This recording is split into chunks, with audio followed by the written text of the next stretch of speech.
Hello दोस्तों, कैसे हैं? उम्मीद करता हूँ कि बढ़िया होंगे। मैं भी ठीक हूँ दोस्तों हम लोग डिफरेंशियल इक्वेशन कंटिन्यू कर रहे थे और डिफरेंशियल इक्वेशन में linear differential equation with constant coefficient की हम बात कर रहे थे और उसमें हम दो लेक्चर ऑलरेडी कर चुके हैं और आज की क्लास में हम जो है ना ये थर्ड लेक्चर लेके आ रहे थे।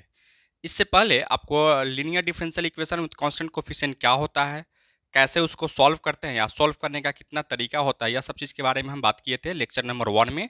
लेक्चर नंबर 2 में आपको हम बताए थे क्या कि कैसे हम लोग सी एफ निकालते हैं यानी कॉम्प्लीमेंट्री फंक्शन कैसे निकालते हैं। और उसके बाद लेक्चर नंबर 2 में आपको बताया था कि पार्टिकुलर इंटीग्रल कैसे निकालते हैं और कितने रूल होते हैं दोस्तों। ठीक है, तो पार्टिकुलर इंटीग्रल निकालने के लिए आपको 5 टाइप्स होते हैं या 5 रूल होते हैं, यानी 5 ही टाइप से आप क्या कर सकते हैं, पार्टिकुलर इंटीग्रल अर्थात पीआई आप निकाल सकते हो, जिसमें हम फर्स्ट रूल ऑलरेडी हम देख चुके हैं। और आज की क्लास में हम लोग सेकेंड रूल लेके आए हैं कि सेकेंड रूल में पार्टिकुलर इंटीग्रल कैसे निकालेंगे, इस पे हम बातें करें। पहले कि जो भी स्टूडेंट्स बिहार यूनिवर्सिटी में सेशन 2020 से 23 सेशन में एडमिशन लिए होंगे, उन सभी बच्चों के लिए एक new batch BSc part third math honours का बैच 6 जून से स्टार्ट हो रहा है। उसमें एडमिशन भी चल रहा है और बहुत सारे बच्चे का एडमिशन भी हो चुका है और ओनली 50 स्टूडेंट का ही हमको एडमिशन लेना था दोस्तों। तो जो भी स्टूडेंट्स अगर चाहते हैं कि घर बैठे सही ढंग से और प्रॉपर वे में मैथमेटिक्स का सिलेबस को कंप्लीट करना, तो यहाँ जो नंबर आपको दिखाई दे रहा है उस नंबर पे कॉल कीजिएगा या व्हाट्सएप मैसेज कीजिएगा। उसके थ्रू से एडमिशन के प्रोसेस को कंटिन्यू कर लेंगे और एडमिशन लेके आप टाइम पे सिलेबस को कवर कर सकते हैं दोस्तों। ठीक है, तो चलिए मैं शुरू करता हूँ। जो आज का जो टॉपिक हम लेके आ रहे हैं उस टॉपिक की बात करेंगे दोस्तों। ठीक है, ये पार्टिकुलर इंटीग्रल निकालने का जो सेकेंड रूल है, या सेकेंड रूल क्या है कि आपको कोई भी डिफरेंशियल इक्वेशन इस फॉर्म में देगा, यानी f of D equal to e के पावर ए एक्स देगा, यानी एक्सपोनेंशियल वाला फॉर्म में देगा।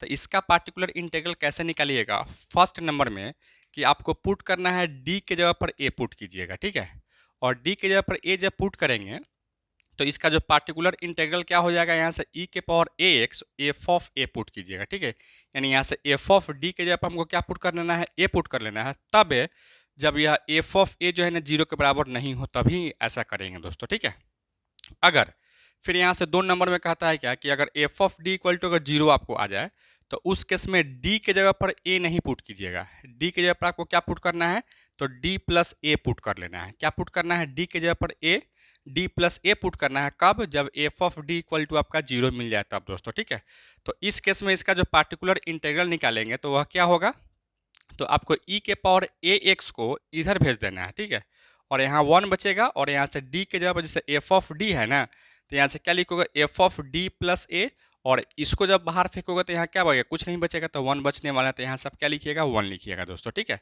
तो इस तरीके से हम लोग टाइप नंबर 2 में या रूल नंबर 2 में जो है ना f of D equal to e के पावर ए एक्स दिया गया हो, तो इसमें 2 केस एराइज होता है। एक तो f of D equal to 0 हो जाए तो क्या करेंगे, डी के जगह पर डी प्लस ए पुट करने वाले हैं।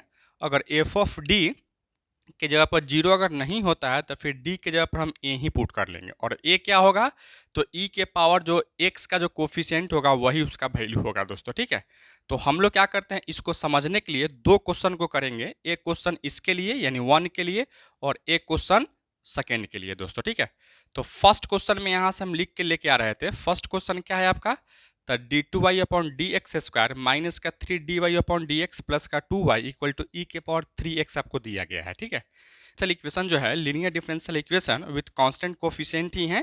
तो इसको सॉल्व करने के लिए हमको 2 टाइप का सॉल्यूशन चाहिए था, एक सीएफ निकालना होता है और दूसरा का पीआई निकालना होता है दोस्तों। ठीक है, तो सीएफ कैसे निकालते हैं उसको ऑलरेडी हम बता चुके हैं। अगर आप उस लेक्चर को नहीं देखे हैं तो सबसे पहले उस लेक्चर को जाकर देखिएगा, उसके बाद इस लेक्चर को कंटिन्यू कीजिएगा। ठीक है, और इसको पढ़ाने का एक ही पर्पस है कि जैसे हम पार्ट थर्ड का जब बैच स्टार्ट करेंगे या पार्ट थर्ड में जो भी आपको डिफरेंशियल इक्वेशन पढ़ना है तो वहाँ भी आपको हर एक क्वेश्चन में या कहें डिफरेंशियल इक्वेशन जो भी पढ़िएगा उसमें जो भी आपका न्यू टॉपिक पढ़िएगा सब में आपको पार्टिकुलर इंटीग्रल निकालना पड़ेगा और सीएफ निकालना पड़ेगा। ठीक है, तो अगर आप सीएफ और पार्टिकुलर इंटीग्रल निकालना जानते हैं तभी निकाल पाइएगा, अदरवाइज आप नहीं निकाल पाइएगा दोस्तों। ठीक है, तो इसीलिए हमको पढ़ाने का यही पर्पस है कि हम पीआई कैसे निकालते हैं और सीएफ कैसे निकालते हैं इसको हम बता सकें दोस्तों। ठीक है, और आप लोग भी जान सकें।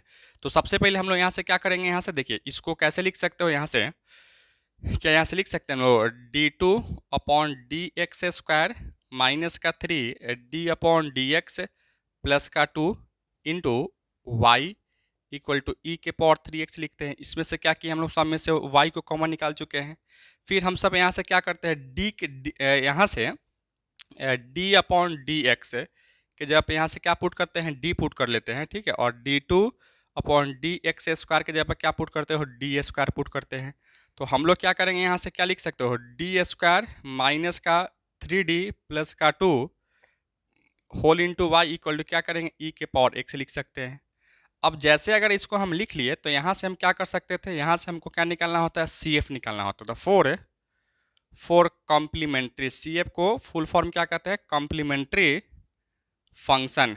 कॉम्प्लीमेंट्री फंक्शन जब निकालते हैं तो इसके लिए हमको ऑक्सिलियरी इक्वेशन निकालना पड़ता है, ठीक है। क्या निकालना पड़ता है, ऑक्सिलियरी इक्वेशन। और ऑक्सिलियरी इक्वेशन कैसे निकलता है, तो ऑक्सिलियरी इक्वेशन आपको निकलता है डी के जगह पर आपको एम पुट कीजिएगा, ठीक है, यानी क्या लिखोगे, एम स्क्वायर माइनस का 2m प्लस का 2 इंटू वाई के जगह पर हमेशा हमको 1 पुट करना पड़ता है, ठीक है। और इक्वल टू को उस पर जो भी दिया गया है उसके जगह पर हमको हमेशा क्या पुट करना होता है, तो 0 पुट करना होता है दोस्तों, ठीक है। तो इस तरीके से हम कह सकते थे, एक इक्वेशन हमको मिला जो कि एम स्क्वायर माइनस का 2m नहीं है, सॉरी यहाँ 3m है, ठीक है, यहाँ 3 था ना, तो 3m प्लस का 2 इंटू 1 से गुना कीजिएगा तो यही होने वाला है, ठीक है, इक्वल टू 0 दिया। एक क्वाड्रेटिक इक्वेशन हमको मिल गया है। इस इक्वेशन को हमको फैक्टर करते हैं, सॉल्व करते हैं, ठीक है। अर्थात क्या लिखो यहाँ से, तो एम स्क्वायर माइनस का 2m फिर माइनस का m प्लस का 2 इक्वल टू 0 लिख सकते हैं। यहाँ से दोनों में से m को बाहर निकालिएगा तो m माइनस का 2, यहाँ से -1 बाहर निकालिए तो m माइनस का 2 इक्वल टू 0 लिख सकते हो। अर्थात यहाँ से m माइनस का 2 into m minus 1 equal to 0 लिखेंगे। अर्थात क्या लिखो, यहाँ से m इक्वल टू एक 1 मिलेगा, एक 2 मिलेगा दोस्तों, ठीक है। और इसका जो रूट्स है, या जो m इक्वल टू 1 और 2 मिला, यह रूट्स आपको मिला। तो यह रूट्स कैसा है, तो यह रूट्स आपको रियल एंड अनइक्वल है। तो जब भी रूट्स अगर रियल हो और अनइक्वल हो तो इस केस में हम लोग जो सी एफ लिखते हैं, सी एफ बोले तो कॉम्प्लीमेंट्री फंक्शन लिखते हैं, वह क्या लिखते हैं, तो C1 ई के पावर यहाँ जो वैल्यू रहेगा वही, यानी 1 इंटू एक्स प्लस फिर यहाँ से C2 इंटू ई के पावर क्या लिखेंगे, यहाँ से 2 इंटू एक्स। अर्थात कह सकते हो सी एफ इक्वल टू क्या लिखेंगे, यहाँ से C1 ई के पावर एक्स प्लस का C2 ई के पावर 2x लिख सकते हैं। तो इस तरीके से हम लोग सी एफ तो निकाल चुके हैं। अब हमको क्या कर निकालना है भाई, तो अब हमको निकालना है पी आई यानी पार्टिकुलर इंटीग्रल हमको निकालना है, ठीक है। तो फिर यहाँ से आइए फोर पार्टिकुलर इंटीग्रल के लिए आते हैं, ठीक है। पार्टिकुलर इंटीग्रल बोले तो पी आई, तो पी आई इक्वल टू क्या लिखोगे, यहाँ से 1 upon f of D into e के पावर यहाँ से 3x है तो 3x लिखेंगे। जैसे में यहाँ से पार्टिकुलर इंटीग्रल यही निकाला जाता है। अब यहाँ से एफ ऑफ डी का वैल्यू आपको यहाँ दिया गया है, ठीक है। क्या है भाई यहाँ से, तो यहाँ से आपको दिया गया है 1 अपॉन डी स्क्वायर माइनस का 3d प्लस का 2 और इंटू ई के पावर क्या है 3x है दोस्तों, ठीक है। अब अगर इसको हम फैक्टर करते हैं, अगर फैक्टर आप करते हो तो क्या लिख सकते हैं, यहाँ से फैक्टर में देखना, यहाँ से आप लिख सकते हो, यहाँ से हम लिख देते हैं फैक्टर अगर आप करते हो क्या लिखेंगे आप, यहाँ से p i equal to 1 upon क्या लिखो यहाँ से डी माइनस का 2 इंटू डी प्लस का 1 लिख सकते हैं। प्लस का 1 नहीं बल्कि माइनस का 1 ही लिखेंगे, ठीक है। और यहाँ से क्या लिखो, ई के पावर 3x है तो 3x लिख सकते हैं दोस्तों, ठीक है। अब हमको क्या करना है, इस रूल के अकॉर्डिंग हमको d के जगह पर जो x का जो कोफिशिएंट है वही हमको सब्स्टिट्यूट करना है, ठीक है। और इस तरीके से सब्स्टिट्यूट करना है कि 0 के बराबर नहीं हो। तो अगर d के जगह पर आप यहाँ से 3 रखिएगा, क्योंकि कोफिशिएंट क्या है 3 ही है, तो 3 माइनस का 2 इंटू 3 माइनस का 1 इंटू ई के पावर 3x लिखेंगे इक्वल टू क्या लिखिएगा, यहाँ से 1 अपॉन 3 में से 2 जाता है तो 1 हो जाता है, 3 में से 1 जाता तो 2 हो जाता है, यानी 2 ई के पावर 3x। तो यही आपको क्या मिला, तो यही आपको क्या मिल गया है, तो पी आई मिल गया है दोस्तों, ठीक है, यानी पार्टिकुलर इंटीग्रल आपको यही मिल गया है। अब हम क्या कर लेते हैं, जैसे सी एफ निकाल चुके हैं, पी आई निकाल चुके हैं, तो हम लोग क्या करते हैं, इसका कंप्लीट सॉल्यूशन लिखते हैं। तो कंप्लीट सॉल्यूशन कैसे लिखते हो, तो दोनों को हम ऐड कर देते हैं, ठीक है, यानी सी एफ प्लस का पी आई अगर कर लेते हैं तो वही क्या हो जाता है, उसका कंप्लीट सॉल्यूशन हो जाता है। अर्थात हम यहाँ से लिख सकते हैं हेंस या hence the complete solution equal to क्या होगा, यहाँ से y equal to C F plus का पी आई होता है दोस्तों, ठीक है। यानी y equal to C F का वैल्यू क्या है भाई, तो सी एफ इक्वल टू हम लोग निकाले हैं C1 e के पावर x प्लस का C2 e के power 2x plus P I क्या है यहाँ से, तो 1/2 इंटू ई के पावर 3x है दोस्तों, ठीक है। तो यही मेरा जो है ना इस क्वेश्चन का कंप्लीट सॉल्यूशन हो गया, और आपको भी क्या करना है, तो इसी तरीके से सॉल्यूशन आपको करना है दोस्तों, ठीक है।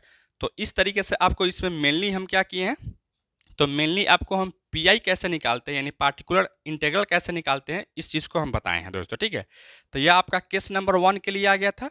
अब हम आते हैं केस नंबर 2 के लिए, एक और एग्जाम्पल लेते हैं और एक और एग्जाम्पल के थ्रू से आपको हम समझाते हैं कि कैसे हम लोग पी आई निकालेंगे दोस्तों, ठीक है। उससे पहले आप इसको नोट डाउन कीजिए, लिखिए आप लोग इसको। एक और क्वेश्चन हम लेके आ रहे थे। क्वेश्चन में क्या आपको कह रहा था, d2y/dx² माइनस का 3dy/dx प्लस का 2y इक्वल टू ई के पावर x आपको दिया गया है दोस्तों, ठीक है। इसका भी हमको क्या करना है, सॉल्यूशन करना है। तो ये भी क्वेश्चन को हम देख रहे थे क्या है, तो एक linear differential equation with constant coefficient ही है। तो इसको सॉल्व करने के लिए हमको क्या करना पड़ेगा, फिर सी एफ आपको निकालना पड़ेगा, फिर पी आई निकालना पड़ेगा, और दोनों को ऐड कर देंगे और y के इक्वल कर देंगे, तो वही क्या होगा, उसका सॉल्यूशन होगा दोस्तों, ठीक है। तो फिर देखिए इसको कैसे हम निकालेंगे, सी एफ हमको निकालना पड़ेगा ना। तो सी एफ निकालने के लिए सबसे पहले इसको थोड़ा सा अरेंज करते हैं, ठीक है। यानी क्या लिखो यहाँ से, d2/dx² माइनस का 3d/dx प्लस का 2 whole into y equal to क्या लिखेंगे, ई के पावर x लिख सकते हो। अब इसके जगह पे यहाँ से d² माइनस का 3d प्लस का 2 इंटू वाई इक्वल टू क्या लिखो, ई के पावर x लिखेंगे। अब हम क्या करते हैं, 4 कॉम्प्लीमेंट्री फंक्शन के लिए आते हैं। कॉम्प्लीमेंट्री फंक्शन बोले तो सी एफ के लिए आते हैं, ठीक है। तो इस केस में क्या करना पड़ता है, हमको ऑक्सिलरी इक्वेशन निकालना पड़ता है। तो ऑक्सिलरी इक्वेशन हम लोग निकालते हैं, और ऑक्सिलरी इक्वेशन कैसे निकालते हैं आप लोग यहाँ से जानते हैं। डी के जगह पर एम पुट करते हैं, यानी m² माइनस का 3m प्लस का 2 इक्वल टू वाई के जगह पर 1 पुट करेंगे, तो इसमें गुना कीजिए तो वही रह जाएगा, और इक्वल टू में यहाँ हमेशा हम 0 सब्स्टिट्यूट करते हैं दोस्तों, ठीक है। अब हम लोग क्या कर लेते हैं, इसको सॉल्व करते हैं। तो इसको भी सॉल्व कीजिएगा तो इससे पहले भी वही आया था और यहाँ भी आपको वही आने वाला है, ठीक है। अर्थात क्या लिखोगे यहाँ से, m² माइनस का 2m माइनस का m प्लस का 2 इक्वल टू 0। अब यहाँ से m को बाहर निकालिएगा तो m माइनस का 2 बचेगा, यहाँ से -1 बाहर निकालिएगा तो m माइनस का 2 इक्वल टू 0 लिख सकते हैं। अर्थात यहाँ से m माइनस का 2 इंटू m माइनस का 1 इक्वल टू 0 लिख सकते हैं। अर्थात यहाँ m का जो वैल्यू आप निकालिएगा 1,2 मिलने वाला है। और ये भी क्या है यहाँ से, तो रूट्स जो आपको मिला, रूट्स आर रियल है एंड अनइक्वल है, यानी बराबर नहीं है, ठीक है। रियल एंड अनइक्वल है। आज जैसे रियल और अनइक्वल अगर रूट्स रहता है तो फिर उसका सी एफ कैसे निकालते हैं, तो c f equal to C1 e के पावर x, यानी 1 इंटू एक्स एक्चुअली में लिखे होंगे, और यहाँ से C2 e के पावर 2x लिख सकते हैं दोस्तों, ठीक है। तो यही आपका क्या मिला, तो सी एफ मिल गया है। अब हम लोग क्या करेंगे यहाँ से, तो पी आई निकालना है। तो पी आई निकालने के लिए आप यहाँ से क्या करोगे, आइए, 4 पार्टिकुलर इंटेग्रल यानी पी आई के लिए आते हैं, ठीक है। तो पी आई का रूल क्या होता है, यहाँ से 1/f(d) रखते हैं और इंटू इक्वल टू के उस पार जो दिया रहता है उसको रखते हो, यानी क्या है यहाँ से, तो e के पावर x है तो e के पावर x हम रख सकते हैं दोस्तों, ठीक है। अच्छा, अब हम लोग यहाँ से क्या कर लेते हैं, देखिएगा यहाँ से आप लिख सकते हो P i equal to 1/f(d). f(d) का वैल्यू यही है, ठीक है। क्या है भाई यहाँ से, तो d² माइनस का 3d प्लस का 2 इंटू ई के पावर x लिख सकते हो। फिर इसको फैक्टर कीजिएगा तो क्या लिखेंगे यहाँ से, d माइनस का 2 हो सकता है और एक d माइनस का 1 इंटू ई के पावर x लिख सकते हैं दोस्तों, ठीक है। अब रूल के अकॉर्डिंग आप क्या कीजिएगा, x का जो कोफिशिएंट 1 है यहाँ डालिएगा। तो यहाँ 1 d के जगह पर अगर 1 डालो तो 1 में से 1 जाता तो 0 हो जाता। तो इस केस में यहाँ से हम देख रहे थे क्या है, यह 0 हो गया। 0 जैसे होगा तो अब हम लोग क्या करेंगे कि d के जगह पर d प्लस a पुट करेंगे। अर्थात यहाँ a के जगह पर क्या दिया गया है, 1 दिया गया है। अर्थात यहाँ से क्या पुट करने वाले हम लोग, देखिएगा 1/d के जगह पर, यानी क्या पुट करो, d के जगह पर d प्लस a के जगह पर क्या है यहाँ से 1 है, यानी क्या लिखो यहाँ से d प्लस 1 माइनस का 2 इंटू फिर यहाँ से d प्लस का 1 माइनस का 1 लिख सकते हैं इंटू ई के पावर x लिख सकते हो। यही आपका क्या होगा, पी आई आपका होगा रूल के अकॉर्डिंग, ठीक है। अब हमको क्या कर लेना है, अब इसको हमको सॉल्व करना है। तो आइए हम इसको कैसे सॉल्व करते हैं, इसको सॉल्व करके आगे बढ़ाते हैं मेरे भाई, ठीक है। तो इस सबको मिटाते हैं, यहाँ से इसको मिटाते हैं। उससे पहले आप यहाँ तक लिखिए तो उसके बाद फिर हम आगे बढ़ाते हैं, ठीक है। लिखिए आप लोग यहाँ तक। यहाँ एक चीज़ आप इसको सुधारिएगा, ठीक है। जैसे अगर डी के जगह पर डी प्लस ए पुट कीजिएगा ना, तो इस चीज़ को आपको इधर लिखना होता है, अर्थात क्या लिखेंगे, ई के पावर एक्स इधर लिखिएगा और यहाँ क्या बचेगा, यहाँ 1 है तो 1 बच जाएगा दोस्तों, ठीक है। तो इस चीज़ को हम लिख सकते हैं, अर्थात फिर इसको आगे बढ़ाओगे यहाँ से तो पी आई इक्वल टू क्या लिखेंगे आप यहाँ से, तो ई के पावर एक्स इंटू 1 अपॉन क्या लिखो यहाँ से डी प्लस डी माइनस 1 लिख सकते हैं, ठीक है। और यहाँ क्या बचेगा, यहाँ से d बचेगा, यहाँ 1 है तो 1 लिख सकते हो। अब आप यहाँ से क्या कर लीजिए, देखिएगा e के पावर x अपॉन इस d को यहाँ लिख लीजिए, ठीक है। और इसमें से माइनस अगर बाहर निकालिएगा तो यहाँ माइनस लगा लीजिए, ठीक है। और क्या लिखो यहाँ से 1 अपॉन 1 माइनस का d इंटू 1 लिख सकते हैं। अब इस चीज़ को क्या लिखोगे, माइनस ई के power x upon D into इसको ऊपर लेके जाओगे तो 1 माइनस डी का होल इनवर्स हो जाता इंटू 1 लिख सकते हैं दोस्तों, ठीक है। अब हम लोग क्या करेंगे, इसको अब यहाँ ये अलजेब्रिक आ गया। अलजेब्रिक बोले तो जो फर्स्ट रूल हम पढ़े थे पीआई निकालने का, इससे पहले वाला लेक्चर जो है ना, उसके अकॉर्डिंग इसको क्या करेंगे, सॉल्व करेंगे। तो इसके लिए सबसे पहले आपको क्या करना पड़ेगा कि 1 माइनस एक्स का होल इनवर्स का एक्सपेंशन आपको देखना पड़ेगा, ठीक है। तो इसका एक्सपेंशन हो जाता है 1 प्लस एक्स स्क्वायर प्लस का डॉट डॉट डॉट हो जाता है, ठीक है। तो यहाँ से हम क्या करेंगे, इसको देखिएगा और इसको देखिएगा, बस एक्स के जगह पर यहाँ से डी दिया गया है, ठीक है। अर्थात क्या लिखोगे यहाँ से माइनस ई के power x upon D into क्या लिखेंगे यहाँ से 1 प्लस का डी स्क्वायर प्लस का डॉट डॉट डॉट और यहाँ से होल इंटू 1 लिखिएगा। फिर आप यहाँ देखिएगा माइनस ई के पावर एक्स अपॉन डी लिख सकते हो और 1 में 1 से गुना कीजिएगा 1 का एक बार डिफरेंस, डी का मतलब डिफ्रेंसिएशन, एक बार डिफ्रेंसिएशन कीजिएगा तो क्या होगा 0, फिर 2 बार भी कीजिएगा तो 0, आने वाला सब क्या होगा आपका टर्म 0 हो जाएगा, ठीक है। अर्थात क्या लिखो यहाँ से माइनस ई के पावर एक्स इंटू 1 में गुना कीजिए तो वही होगा। अर्थात हम कह सकते हैं एक चीज़ और देखिए, या क्या है, इसको इधर है, ठीक है। यानी क्या लिखो यहाँ से 1 अपॉन डी इंटू क्या है 1 है इक्वल टू देखिएगा ई के power x with negative sign और 1 अपॉन डी का मतलब अगर डिफ्रेंसिएशन होता है तो 1 अपॉन डी का मतलब क्या होता है, इंटीग्रेशन हो जाता है, ठीक है। अर्थात क्या लिखो यहाँ से integration of 1 into D x लिख सकते हैं, यानी डी एक्स का इंटीग्रेशन क्या हो जाता है, एक्स हो जाता है। अर्थात क्या लिखो यहाँ से एक्स ई के power x with negative sign, यानी यही आपको क्या मिला, तो पी आई आपको मिल गया दोस्तों, ठीक है। तो इस तरीके से हम लोग सी एफ भी निकाल चुके हैं और पी आई भी निकाल चुके हैं। अब हमको क्या करना है, उसका रिक्वायर्ड सॉल्यूशन लिखना है, ठीक है। तो यहाँ से हम लोग लिख सकते हैं, तो इसका सॉल्यूशन क्या होने वाला है, 10 से द